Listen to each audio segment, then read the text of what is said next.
আজানের সময় 5টি কাজ করা সুন্নাত। নবী সাল্লাল্লাহু আলাইহি সাল্লাম আজানের সময় এই 5টি কাজ করতেন।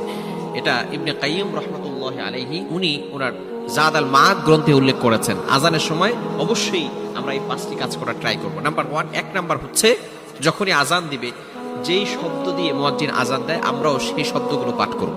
মুয়াজ্জিন যখন আল্লাহু আকবার বলে আমরাও আল্লাহু আকবার বলবো। মুয়াজ্জিন যখন আশহাদু আল্লা ইলাহা ইল্লাল্লাহ বলে আমরাও এর জবাবে আশহাদু আল্লা ইলাহা ইল্লাল্লাহ বলবো।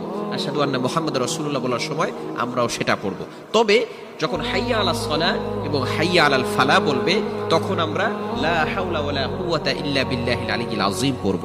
এটা হচ্ছে নাম্বার 1। এক নাম্বার সুন্নাহ হচ্ছে আজানের জবাব দেওয়া। অবশ্যই যে ব্যক্তি আজানের জবাব দিবে in the day of judgement, কিয়ামতের ময়দানে এই আজানের জবাব দেওয়াতে মুয়াজ্জিন যে সওয়াবটুকু পাবে, যে ব্যক্তি জবাব দিয়েছে সেও সেই পরিমাণ সওয়াব পাবে বলেন সুবহানাল্লাহ। এবং in the day of judgement কিয়ামতের ময়দানে আল্লাহ পাক রব্বুল আলামিন